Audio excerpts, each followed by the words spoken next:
All right, welcome back, everyone, to Rifts Mercenaries. Now, we already talked about the basic idea of the book, the new OCCs, and how to either have your group be in a mercenary company or make their own mercenary company. Now, we're going to look at the example mercenary companies that are fleshed out in this book to see what they bring to the table and how the game master can use them to create campaigns. Yeah, I said it. Campaigns, not just scenarios. Whole campaigns can be made around these mercenary groups. Let's check it out. All right, now please take a look in the description below. You can find ways to give us some money because we love money. I love money more than him. But see, right here, see right there. Do that. Put up the other one. Put up another one. There you go. There's another one. There you go. No, there's another one. There's another one. Yeah, this one I'm being told this one might not work. Might not work. Okay, get off screen. Get off screen. I don't want mistakes. I'm confused. All of them. There you go. And of course, our merch below. You can get cool stuff like that, and all that good stuff. But let's take a look at our book, and we are going to see. You were almost naked. Now, there you go. Now you got clothes on. There we go. Nope, that's equipment. That's not what I wanted. I wanted page 42. Okay. Hey, so what's on page 41? Oh, shut up. Okay, now here's the problem. Okay, here we go. This is page 39, right? We can see it. Page 39, right? Then we go here. This is page 41. See it, 41. Yep. What about the next page? Also page 41. It's not a mistake in the numbering. It's a mistake. It's literally the same page twice. Literally the same thing twice. So what I'm losing is the very beginning of the NPC Mercenaries chapter. And just so people know, this didn't fall off a truck. This is the official. This is the official PDF that has this mistake. All right, so I'm going to show you here. It's the first one to go over is Demon Busters, and like Dave and Buster's mercenary style. Demon Busters, but yeah, other than that, sure. And as you can't see it very well right here, but right here is the point buy system for this group. So you can recreate this group using the point buy system I talked about. If you have the physical copy. Yeah. If you have a physical copy. If you have the other copy, well, you're not going to get this one. But the Demon Busters is led by General Smith, and they are a mercenary company dedicated to fighting supernatural evil threats. So these are good guy mercenaries. Good guy mercenaries. All right, that's what they do. Now, the cool thing is the background story of the general. He is a dimensional traveler. He is technically a DB. He's a human from Earth's past. Now, as we all know, Kevin has said in the last several years that every time time travel happens in Rifts, it's actually dimensional travel. Just this dimension is not progressed on time as far as the other one, or faster or slower or whatever. Okay. So he's from Earth's past, also from another dimension Earth's past, but he's from the 20th century of his Earth. He got portaled, he got rifted to this one, and he decided this supernatural nonsense isn't for him. And he's going to try and help stamp it out. So he made his own mercenary company. So he has a lot of knowledge and skills that a lot of people now don't have. One of those is where hidden stuff could possibly be.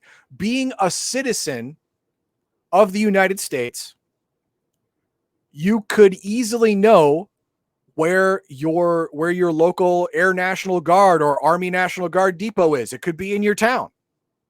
It could be in the town over. But no one in Rifts Earth knows about it. You do. You go dig it up, and look at you. You found 5 APCs, 2 tanks, a couple of Bradleys. You know, you're living high in the hog now.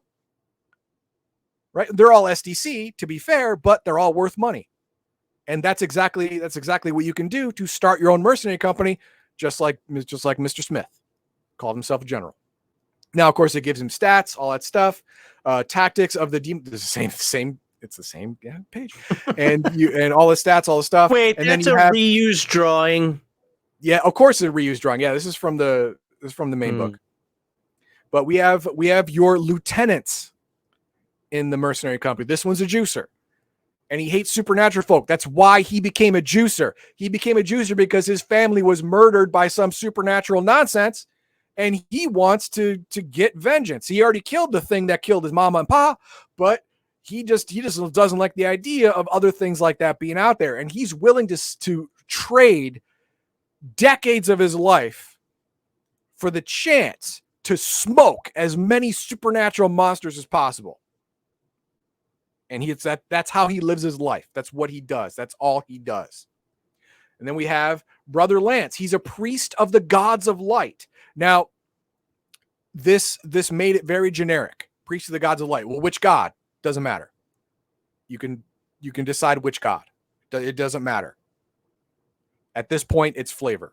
But if you want to encompass some other books like Pantheon books, stuff like that, then you would want to, if you want, you could have him specialize to a specific god in a specific pantheon, and he may get specific bonuses to power, stuff like that. But that's up to you. That's up to you and your game master. That's fine. Just want to know what kind of power she gets being a priest. Magical knowledge. He knows the following spells. All spells from level 1 plus Mystic Alarm, Armor of Ithin, Supernatural Strength, Call Lightning, blah, blah, blah. Priest abilities from the Rifts Conversion Book 2, Pantheons of the Megaverse. Okay. Exorcism 63%, Healing Touch. Once every other melee, remove curse, resurrection, turn dead, prayer of strength, prayer of communion, prayer of intervention, and miracles. All of this is defined in the Pantheons of the Megaverse. I think I did a few segments on that years ago. Go and check that out if you want to know. And that's and if not, if you can't find it, bug him and he'll do it again. There you go.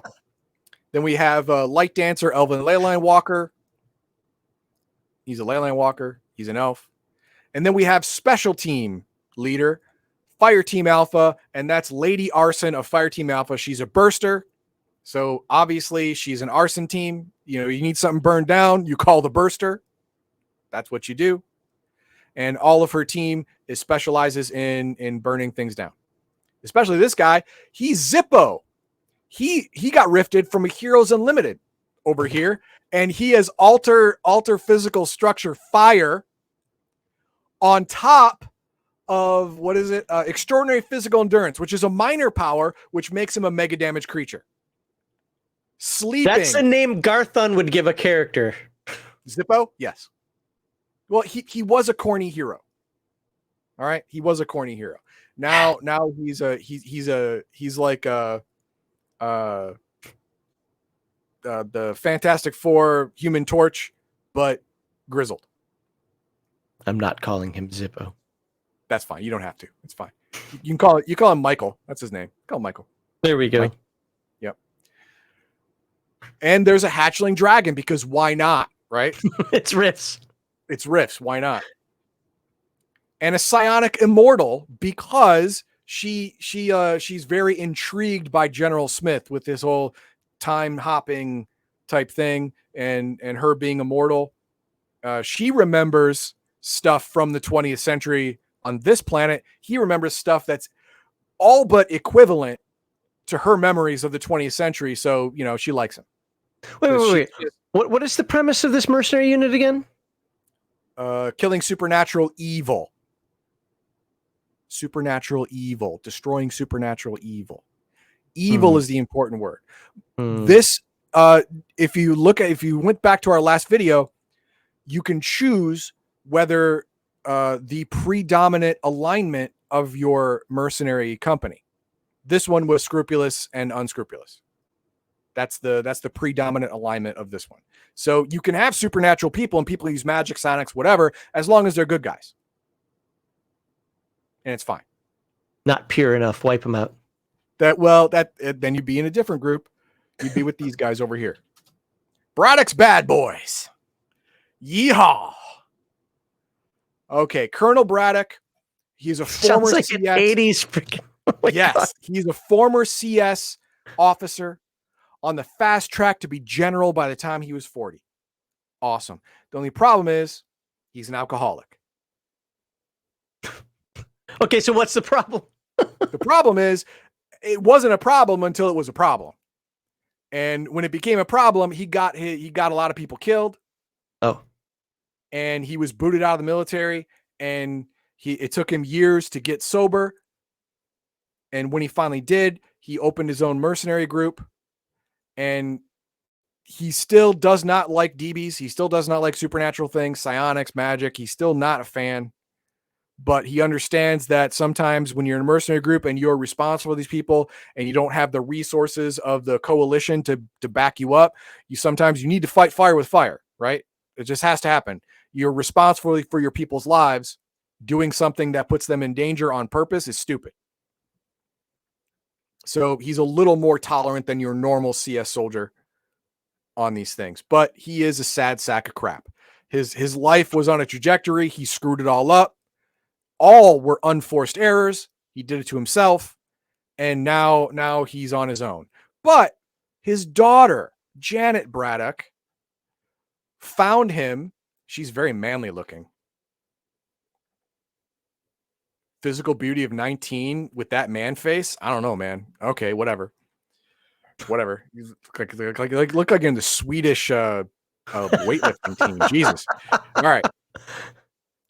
Weird, but she found him at the bottom of a bottle and helped him get clean. And when he had the idea of making a mercenary company, she quit the CS, well, on good terms. She quit the CS military and became his chief lieutenant. Great.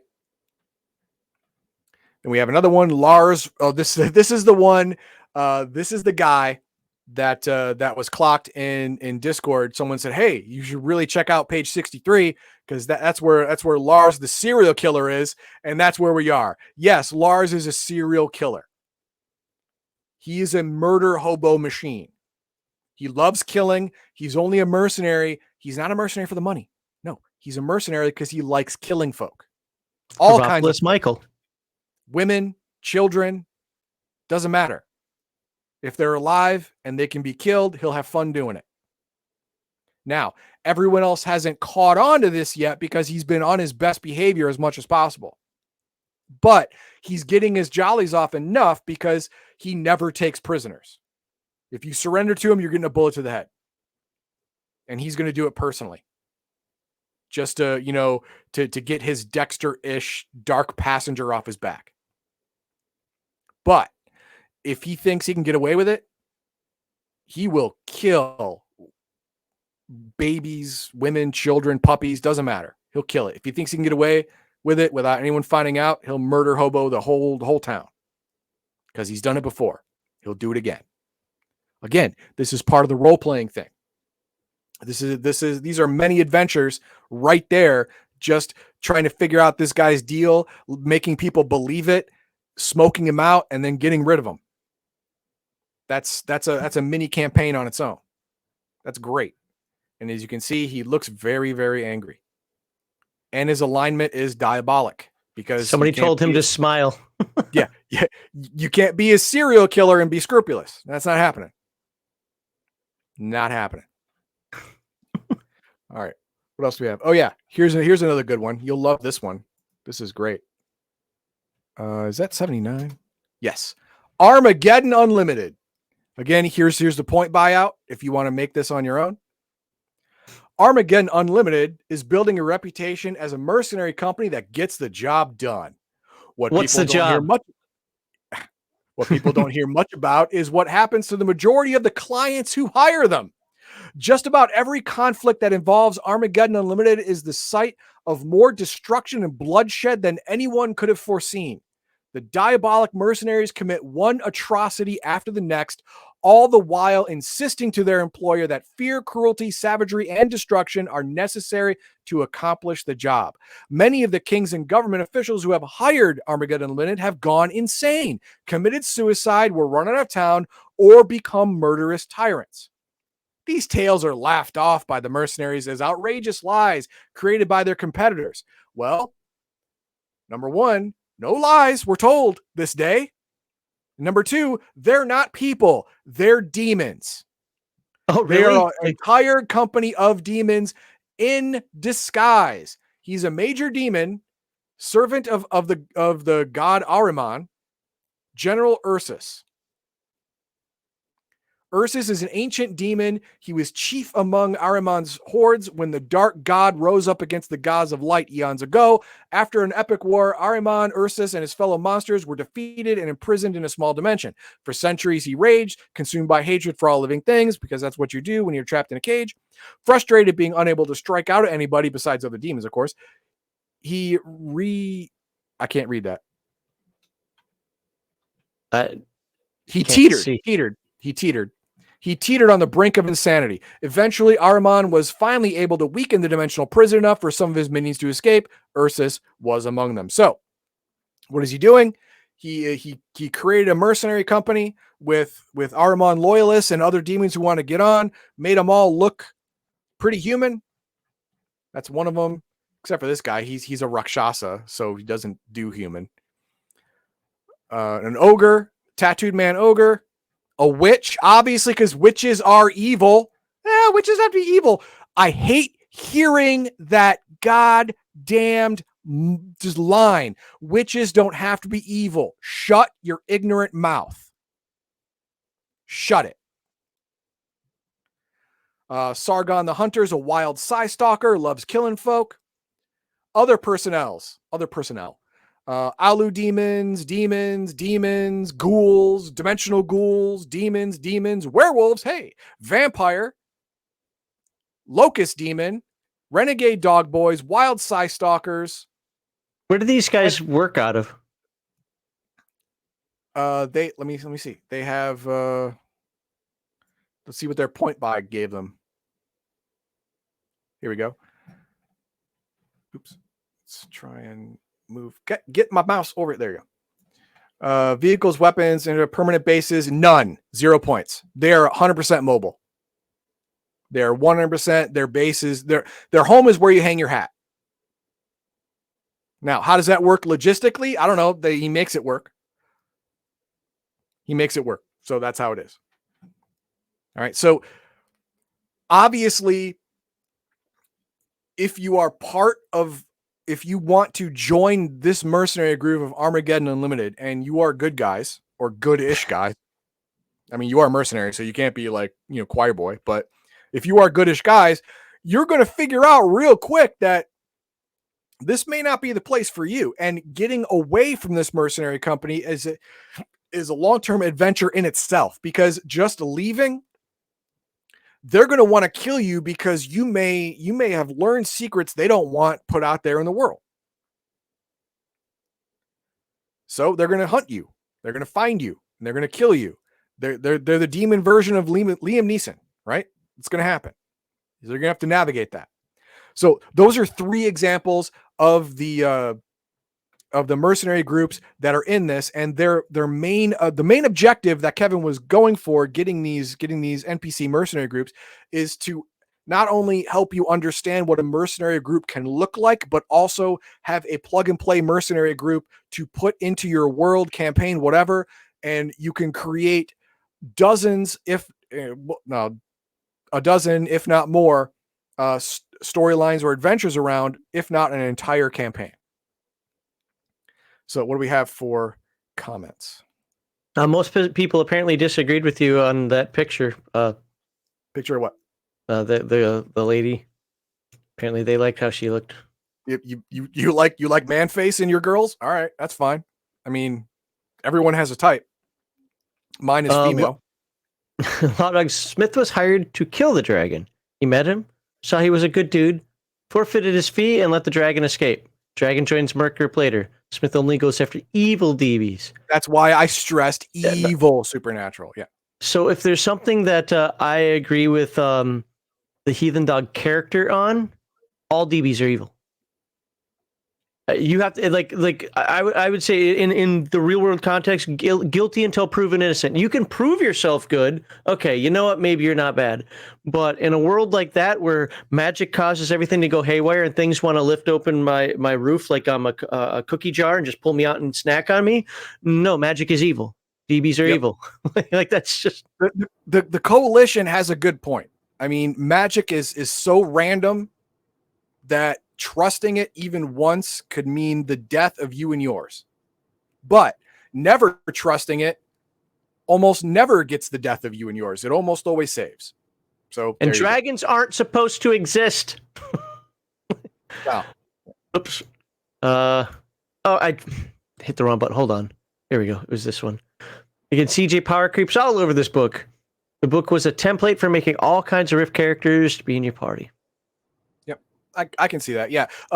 Palladium, just like every other book, the longer it goes on, the more versions you get, the power creep happens because people want more power, people want more bullets, people want more damage, people want all this, and it happens.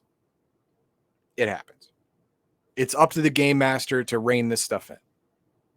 And in our next and last video, we're going to talk about equipment and talk about power creep.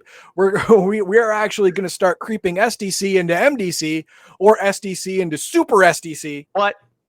Yeah, I know. Calm down. It's all logical and everyone understands it. It's going to be great.